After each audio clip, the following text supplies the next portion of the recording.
Dr. Elena Reyes stares out the viewport as the alien transport ship decelerates toward Nexus Prime, the massive irregular structure gleaming like a jeweled spider against the backdrop of a violet nebula. Her pulse quickens, not just from the artificial gravity fluctuations, but from the weight of responsibility. As Earth's first official emissary to the Galactic Conclave, she carries humanity's future among the stars in her trembling hands. Nervous human, the pilot, a towering Saltraxian with iridescent scales, doesn't look away from the controls. Most newcomers vomit when they first see the Nexus. Elena straightens her shoulders. I'm admiring it, actually. Our telescopes didn't do it justice. The pilot makes a clicking sound she can't interpret. The Conclave has observed your world for 3 centuries. Most believe your kind would destroy yourselves before achieving interstellar status. As they dock, Elena encounters immediate hostility. Security scans her 3 times, confiscates her communication devices, and a hulking Voraxian guard deliberately steps on her luggage. She recognizes the calculated intimidation, but maintains her composure, making mental notes for her encrypted transmissions back to Earth. At the formal reception, Elena navigates a labyrinth of contradictory customs, bowing to some species, avoiding eye contact with others, careful not to show teeth to the Methane brothers. When she flawlessly recites the traditional Altsarian greeting, murmurs ripple through the gathering. She's studied harder than they expected. The human ambassador appears well prepared, comments a crystalline being to a hovering cloud of luminescent particles. A quaint effort, the cloud pulses dismissively, like watching an infant attempt mathematics. Elena pretends not to hear as she accepts a ceremonial drink from an attendant with too many limbs. The liquid tastes like copper and cinnamon, burning slightly. Her augmented liver, a classified pre-mission modification, neutralizes any toxins instantly. Later, in her quarters, a sterile chamber clearly designed without human comfort in mind, Elena activates her neural implants recording function. Day 1 assessment. The Conclave species present a unified front, but display subtle hierarchical tensions. The Voraxians clearly hold military power, while the Altsarians appear to control information flow. Methane brothers are marginalized despite their obvious technological sophistication. She connects her personal device, the one security missed during their search, to a terminal that monitors atmospheric composition. Through this seemingly innocent connection, her device quietly bypasses 3 layers of encryption to access a restricted database. Interesting, she murmurs as classified files cascade across her neural interface. They'd been divided on the human question for decades. Elena discovers that humanity's invitation wasn't anonymous. A faction called the Preservers labeled Earth a disruptive element requiring preventative intervention. Most disturbing is a communication thread regarding Earth's suspiciously rapid technological advancement, comparing it to patterns that preceded the mysterious contingency events of other emerging species. She's working to decrypt these references when her door chimes. Elena quickly terminates the connection, adjusting her expression to friendly curiosity as she opens the door. A Voraxian diplomat towers in the corridor, mandibles clicking in what her training suggests is amusement. Ambassador Reyes, the translator, renders his guttural speech. The High Commander requests your presence for a private audience. Elena smiles, activating the subvocal transmitter embedded near her larynx. Her message speeds toward Earth on an untraceable quantum frequency. Potential situation developing. Security protocols compromised. Activation phrase. Pandora's box. I be honored, she tells the Voraxian, knowing exactly what private audience had meant for the previous 3 species that earned preserver attention. Leave the way. Admiral Kijiso Nkosi awakens to an emergency alert at 300 hours. His secure terminal pulses with a priority message. Elena's emergency beacon has activated. The data packet contains fragmented video. Elena backing away from something off-camera, her expression shifting from diplomatic poise to cold calculation. Then, darkness. Play it again, Nkosi orders, leaning closer. This time he notices Alina's fingers flashing subtle military signals before the feed cuts. 6 hostiles. Premeditated. Preservers. Nkosi's face remains impassive, but his heart races. Alina was more than an ambassador. She was his protégé, a brilliant operative specifically chosen for her ability to gather intelligence while appearing harmlessly academic. 12 hours later, the Conclave's communique arrives. Dr. Rice suffered an unfortunate biological reaction during routine questioning. The official hologram shows alien officials looking appropriately solemn, claiming all security footage was corrupted by unexpected radiation interference. "They're not even trying to make it convincing," whispers President Okafor, watching the broadcast in the White House Situation Room. "They think we're too primitive to question their story." "That's their mistake," Nkosi replies, his voice deadly calm. Alina would have contingencies. As if summoned by his words, a lieutenant rushes in. "Sir, we've received a data burst through Alina's backup channel. It's substantial." The room falls silent as they process the implications. Alina had succeeded in her secondary mission, intelligence gathering, even as her primary mission ended in tragedy. Leaked footage hits Earth's networks the next day, grainy but unmistakable, showing Alina fighting with unexpected skill against armored Varaxian operatives, taking down 2 before being overwhelmed. The recording ends with a Varaxian commander executing her while she's restrained. A voice off camera. "The humans must understand their place." Earth explodes. Memorial services in every city become rallying points. Military enlistment surges 8,000%. Nations previously at odds pool resources, sharing once classified technology. In orbital labs, scientists work without sleep, finalizing technologies previously deemed too dangerous or theoretical. Meanwhile, Alina's final data package, hidden in quantum-encrypted noise, reveals the true power structure of the Conclave and critical weaknesses in supposedly impenetrable alien defense systems. The most valuable find: complete schematics of Conclave sensor technology, with annotations from Alina highlighting exploitable blind spots. She knew, Nkosi murmurs, studying the data. She knew what might happen and still ensured we'd have what we needed. President Okafor reviews the military options.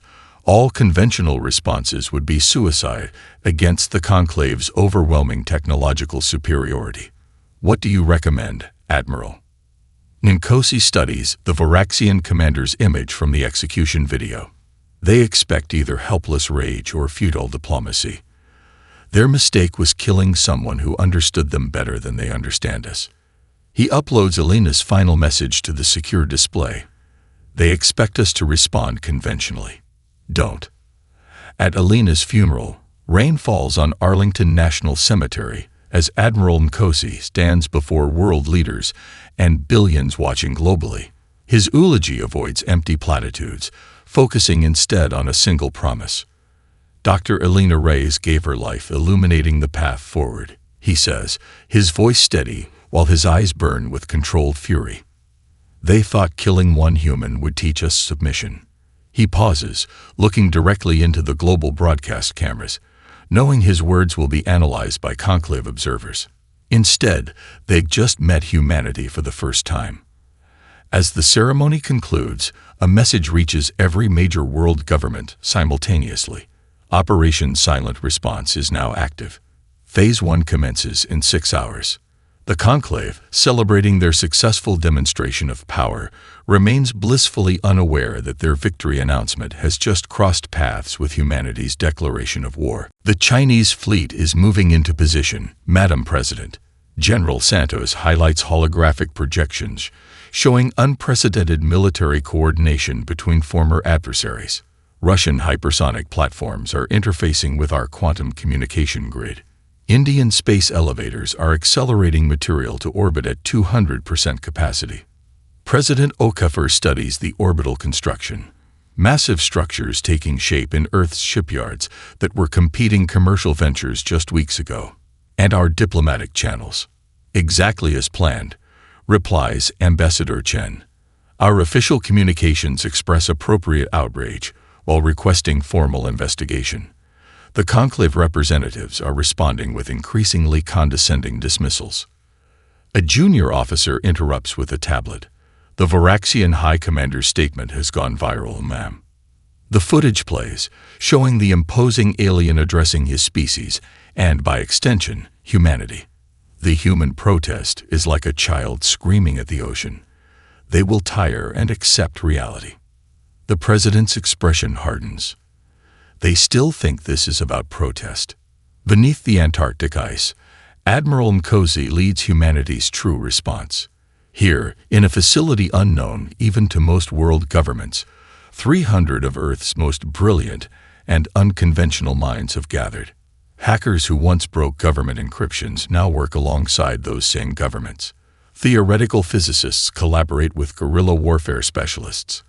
Engineers who designed competing technologies now integrate them into systems never before conceived. They've ruled space for millennia according to strict doctrines. Nkosi addresses the assembled team as they examine Conclave military protocols extracted from Elena's data. Their technological advantage is overwhelming, but they haven't faced a genuine threat in generations. They've forgotten how to innovate under pressure. Dr. Amara Okonkwo, formerly Earth's leading expert on stealth technology before being recruited by Nkosi, points to a simulation. The Conclave detects ships through quantum wake signatures. But if we integrate our experimental phase-shifting technology with these biological components from deep-sea creatures, the simulation shows a ship completely disappearing from alien detection grids. How soon? Nkosi asks. 2 weeks for the prototype. 2 months for a fleet. You have 3 weeks for the fleet, Nkosi responds. The room falls silent, until Okonkwo nods. Then we'll need more coffee. In Washington, President Okafor receives a secure briefing on Operation Silent Response. The plan seems impossible, even reckless, until she reviews Elena's intelligence on Conclave vulnerabilities. This isn't just about vengeance, Nkosi explains over the quantum-encrypted channel. Elena discovered something critical. The preservers have been systematically suppressing other species' development for millennia. They've assassinated innovators, engineered conflicts, even manipulated genetics to maintain their dominance. And our chances of success, the president asks. Better than they think. Their arrogance has created blind spots. They expect either surrender or a direct confrontation they can easily win. They've never encountered humanity's approach to asymmetric warfare. On screens worldwide, the Varaxian High Commander's statement replays hourly, becoming instantly infamous. The broadcast cuts to footage of Varaxian warships returning to their homeworld for a victory celebration, their massive hulls gleaming in the light of twin suns. In orbit above Europa, the first ships of the Silent Fleet complete their final tests, appearing on sensors as nothing more than space debris before vanishing completely. Inside the lead vessel, the Elena Rise, Admiral Mkosi gives the order. Begin deployment. Remember Protocol 0. No civilian casualties. We're not like them. As the ships accelerate toward Conclave space using drives that leave no detectable signature, Nkosi studies the crew, humans of every nation, working in perfect coordination. The Varaxians had accomplished what centuries of human conflict couldn't. They had united Earth under a single purpose. They should have killed all of us, he murmurs, or none of us. Sensor glitch in Sector 87. The Taltraxian technician reports, his scales dimming with boredom. Probably another micro-meteor shower. His supervisor barely glances up. Reset the array. Neither notices the surveillance drone capturing their conversation, a drone smaller than a human fingernail, transmitting to a ship that officially doesn't exist. Aboard the Elena Rise, Commander Yuki Tanaka watches through enhanced displays as 15 Silent Fleet vessels slip past the Conclave's most sophisticated detection grid. Her ship resembles no conventional vessel. Its hull integrates metamaterials that absorb sensor waves, biological components that mimic space debris, and propulsion systems that leave no energy wake. Central Control confirms deployment of Phase 2 assets, her AI partner ATHENA reports. The AI's avatar, modeled after Elena as a tribute, displays real-time tracking of over 3,000 human vessels, now positioned throughout conclave space. Not one has been detected. Any complications? Tanaka asks, studying the tactical display. Negative. The Varaxian home defense grid cycled exactly as Elena's intelligence predicted. Their military remains in celebration mode after their victory over Earth. Tanaka allows herself a small smile. Deploy micro-infiltrators, all primary targets. Across conclave territories, inexplicable malfunctions multiply. On the Varaxian command world, military communication satellites suddenly broadcast entertainment channels. On Sultrax Prime, automated defense platforms smoothly power down for scheduled maintenance that no one authorized. The methane processing facilities of the Nouveri mysteriously increase oxygen content in their atmospheric systems, not enough to harm, just enough to make everyone irritable. We've accessed the central archives, reports Chief Engineer Rodriguez, his fingers dancing across holographic interfaces, downloading their complete military schematics, governmental structures, everything Elena was trying to access. In a luxury suite on the pleasure moon of Hedonics, a Varaxian general relaxes after a day of celebratory excess. He activates his personal entertainment system and freezes as Elena Reyes appears on screen, staring directly at him. The recording plays only for him. You thought we were primitive. You thought we would respond with crude weapons or useless diplomacy. But we've been fighting asymmetric wars against ourselves for millennia. We perfected stealth, deception, and infiltration long before we reached the stars. The general lunges for his emergency communicator, only to find it's been replaced with an exact replica that connects to nowhere. On the conclave's central communication hub, signals begin to fail.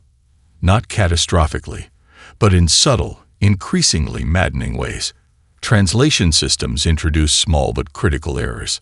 Authentication protocols randomly reject legitimate users, and on secure channels used only by the highest echelons, an encrypted message appears, displaying only when 3 specific leaders view their screens simultaneously. We know who ordered the kill. We know why. And now, we are everywhere. Admiral Nkosi receives the confirmation from his command center on Titan. All silent fleet assets in position. Infiltration networks operational. Phase 3 ready for implementation. He pauses, studying the real-time map showing human vessels positioned throughout conclave space, near power stations, communication hubs, and governmental centers on dozens of worlds. Not one has fired a weapon. Not one has been detected. The Varaxians believe strength lies in overwhelming force, he observes. They've never faced an enemy who turns invisibility into power. Phase 3 initiation requires your verbal authorization, sir, Athena reminds him. Nkosi thinks of Elena's last moments, facing her killers with dignity and defiance. Begin Phase 3. Execute the digital uprising. Throughout conclave space, every communication system simultaneously activates. Every screen, every audio channel, every data terminal. The truth is about to be unleashed. Sensor glitch in Sector 87. The Sultraxian technician reports, his scales dimming with boredom. Probably another micro-meteor shower.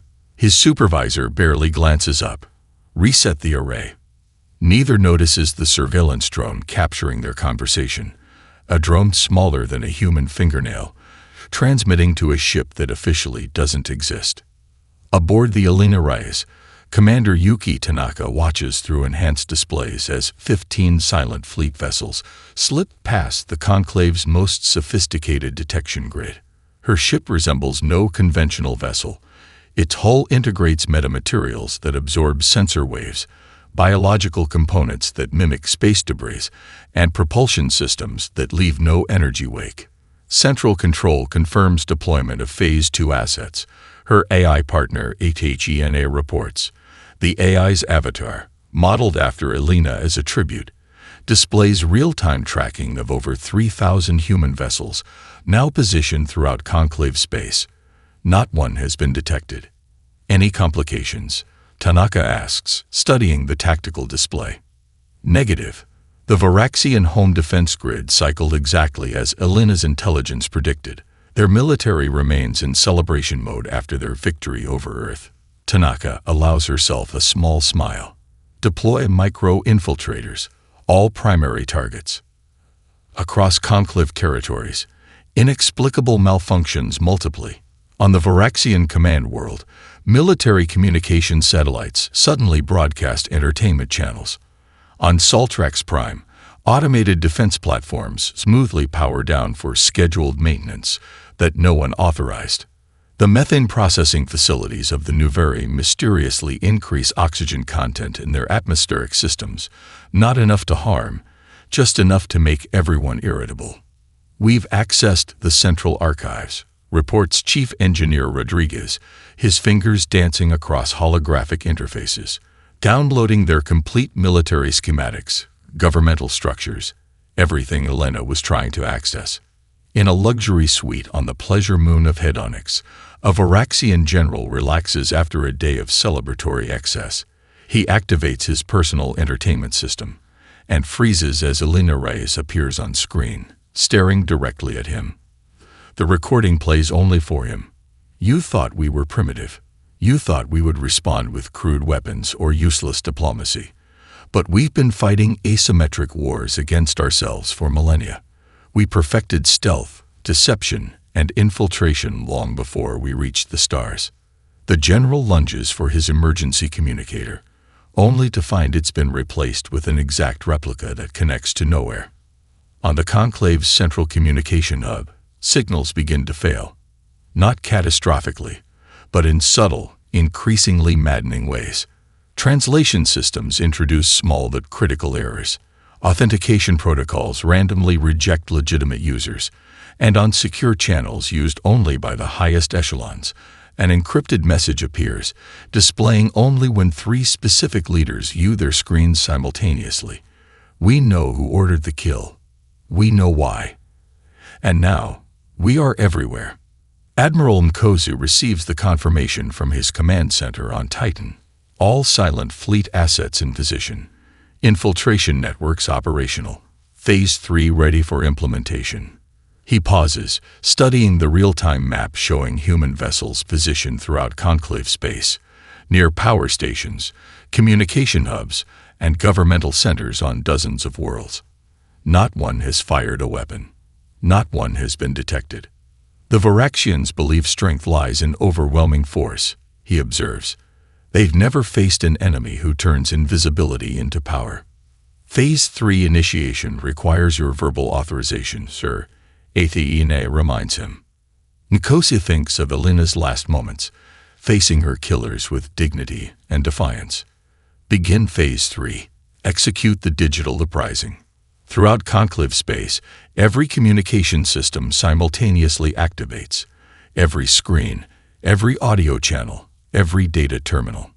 The truth is about to be unleashed. The massive preserver dreadnought Eternal Dominance leads a battle group of 60 capital ships toward the Archive, a moon-sized data repository containing millennia of conclave secrets.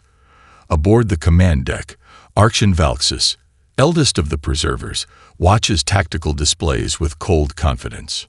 Primitive human vessels detected, his tactical officer reports. Small signatures, minimal armaments.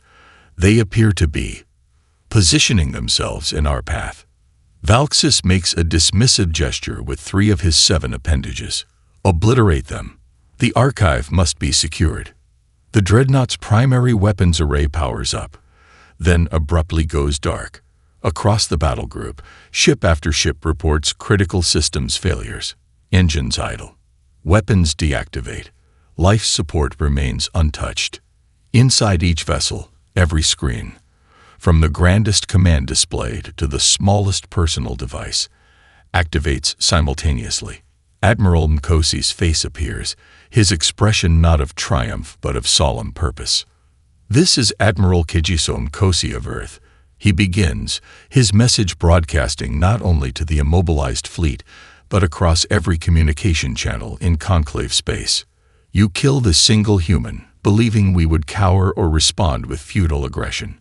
Instead, we studied, we adapted, we infiltrated, and now we are everywhere. The display splits to show real-time footage of silent fleet vessels decloaking throughout conclave space, positioned alongside power stations, defense platforms, and governmental centers on dozens of worlds. We could disable your life support rather than your weapons, Nkosi continues. We could destroy rather than immobilize. What you interpret as weakness is actually our strength, the capacity for restraint. On Varaxia Prime, citizens watch in awe as human ships materialize above military installations. On each vessel, a name is visible. Elena Reyes. I speak now to the countless species who have suffered under preserver domination. Nkosi says, his voice softening. Your development was stunted, your pioneers eliminated, your potential constrained. Today that ends.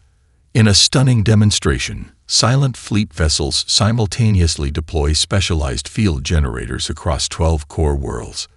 Military installations power down without harming personnel. Weapons platforms go offline. Prison facilities housing political dissidents unlock. To the architects of this oppressive system, Nkosi's voice hardens. Earth demands the following. Those who ordered Elena Reyes' assassination will face justice. The Preserver faction will surrender control of the Conclave. All species will receive equal representation in a reformed galactic community. You have 6 Earth hours to comply. Archon Velxus, face contorted with ancient pride, hisses to his communications officer. Tell our loyalist cells to activate Protocol Terminus. The officer hesitates. Sir, the humans have broadcast evidence of that protocol. The subjugated worlds now know it would target their civilian populations. Our own forces are refusing the authentication codes. In orbit around the Varaxian homeworld, Commander Tanaka receives an emergency transmission. A Varaxian resistance leader, one of many who secretly opposed the regime, requests immediate audience. We wish to surrender those responsible for the human diplomat's death, the Varaxian says, mandibles clicking nervously. And we request asylum. Our people never approved these actions. Similar communications flood in from across conclave space. Species long dominated by preserver technology now see an opportunity for liberation. Moderates from even the most conservative factions call for acceptance of human terms. Phase 4 complete. ATGENA reports to Admiral Nkosi. Estimated compliance probability 89.4%. Nkosi stares at the tactical display showing the paralyzed preserver fleet. And if they refuse, then we implement Phase 5, replies President Okafor through the secure channel. And may whatever gods they believe in have mercy on their souls. Aboard the Eternal Dominance, Archon Valxis stares at the ultimatum displayed on his command screen. 6 hours to surrender millennia of absolute power. 6 hours to accept that a single planet species had outmaneuvered the masters of 1,000 worlds. His appendages tremble with ancient rage as he reaches for the emergency override controls. 5 hours into the ultimatum, interspecies communication reaches unprecedented levels as conclave members debate their futures. The Altsarians, once staunch preserver supporters, announced their switching allegiance after discovering centuries of genetic manipulation. The methane-breathing Nuvari form an emergency coalition with 7 previously marginalized species. Across 37 worlds, populations that never questioned their place now demand answers. Aboard the immobilized dreadnought, Archon Valxis makes his decision. Activate the failsafe. He commands through encrypted channels to loyal preserver cells. Protocol Terminus. Throughout conclave space, hidden weapons platforms begin powering up, planet killers designed as a last resort against rebellion. Their first target, Earth. What happens next becomes legendary. Every Terminus platform simultaneously receives contradictory command sequences, their targeting systems locked in verification loops. Athena's distributed network, having anticipated this contingency, executes countermeasures developed specifically for these never-before-seen weapons. On Earth, civilians watch in awe as previously hidden defense systems activate orbital platforms constructed in secret over decades, emerging from camouflaged positions on the Moon and Mars. Humanity had been preparing for cosmic threats long before official first contact. The Preservers are launching a desperate attack.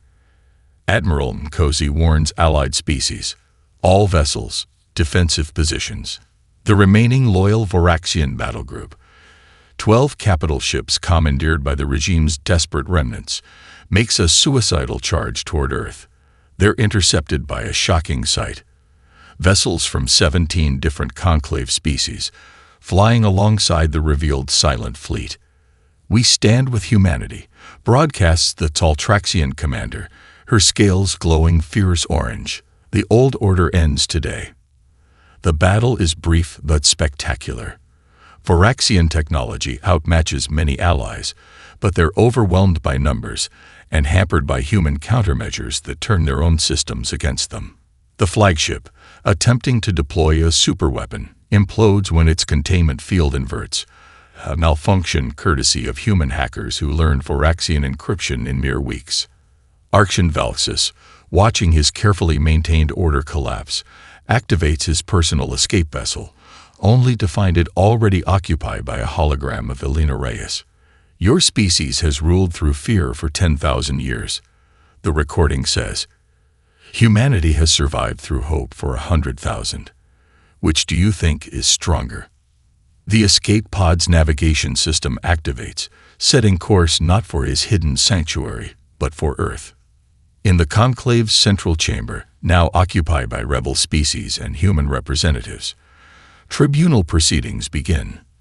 The 7 Conclave elders who ordered Elena's death are brought to justice.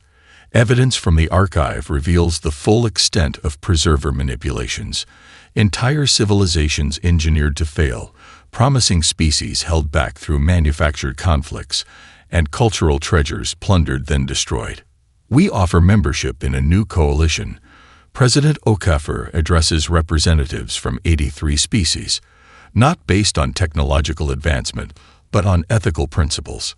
Not ruled by the ancient, but guided by wisdom regardless of origin. As former Preserver strongholds surrender one by one, humanity reveals the true extent of their restraint. They could have destroyed civilizations, but chose instead to liberate them. Admiral Nkosi receives word that Archon Valxis's pod has entered Earth orbit. "Bring him directly to the tribunal," he orders. He should witness what happens when you underestimate a species that turns oppression into strength, isolation into innovation, and adversity into advancement. In a meditation chamber aboard the Elena Reyes, Commander Tanaka places a small memorial hologram beside those of other fallen humans throughout history. "You were right," she whispers to Elena's image. Sometimes the most effective weapon isn't technology or force. It's the truth. 1 year later, a structure unlike any before it orbits Earth, the Nexus of Equals, constructed through collaborative technologies from 83 species. Its architecture reflects no single civilization's aesthetic, but something genuinely new, with humanity's distinctive touch throughout. Spaces accommodating all biologies, translation systems that preserve cultural nuance, and defensive capabilities contributed by previously marginalized species.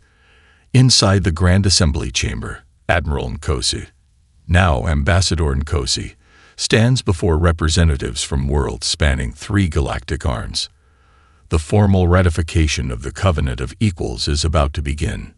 "Before we sign," Nkosi announces, "we have a final matter to address." The chamber's center opens. A containment field rises, holding Archon Valxis, last of the Preserver High Council. For months he's awaited judgment, expecting execution or eternal imprisonment. "Justice takes many forms," Nkosi says, facing the being responsible for Elena's death. "You will neither be executed nor imprisoned. Murmurs ripple through the assembly. Instead, Nkosi continues, you will serve as the Covenant's first witness. You will travel to every world affected by Preserver oppression, recording their stories, acknowledging their suffering, and documenting their recovery, so that such systematic subjugation never happens again. Valxis looks up in genuine shock. You show mercy. After what we did. Not mercy, replies Zudler, the young Varaxian representative whose rebellion helped overthrow the old regime. Something far more powerful, the ability to transform enemies into instruments of healing. The signing ceremony proceeds, each species adding their unique authentication. When completed, the Covenant establishes unprecedented principles. Technology sharing without restriction, cultural exchange without hierarchy, and mutual defense against any who would restore the old order. Later, Ambassador Nkosi walks through Alina's garden, a breathtaking space aboard the station, where flora from 83 worlds flourish together in harmonized environments, once deemed biologically impossible. At its center stands a memorial displaying Alina's final recorded words, discovered in her personal archives. The greatest strength of humanity isn't our technology or our determination, but our capacity to recognize ourselves in the other, to forge connections where differences seem insurmountable. Dr. Maizong joins him, now heading the Covenant's Technology Integration Division. The Galtraxians requested permission to name their newest scientific vessel after her, she says. That's the 17th species to do so. And the new coalition fleet? Nkosi asks. Ready for departure, John confirms. 83 ships, crews from every signatory species. The Alina Rise will lead the first truly collaborative exploration beyond Conclave-charted space. As they watch Earth rotate slowly below, Zhang adds, the former Preserver's database revealed something they've hidden for millennia. Evidence of intelligent life in neighboring galaxies. They were terrified of competition. Nkosi smiles. Then it's fortunate the first extragalactic ambassador they'll meet will be human. Aboard the exploration vessel Alina Rise, Commander Tanaka prepares for humanity's greatest journey yet. The ship's diverse crew, humans working seamlessly alongside 37 species, represents something unprecedented. A galactic community united not by dominance but by mutual respect. As the exploration fleet departs, it transmits a message to all worlds in 100 languages. We journey as equals, carrying forward a single truth. The universe belongs not to the powerful, but to those wise enough to share it.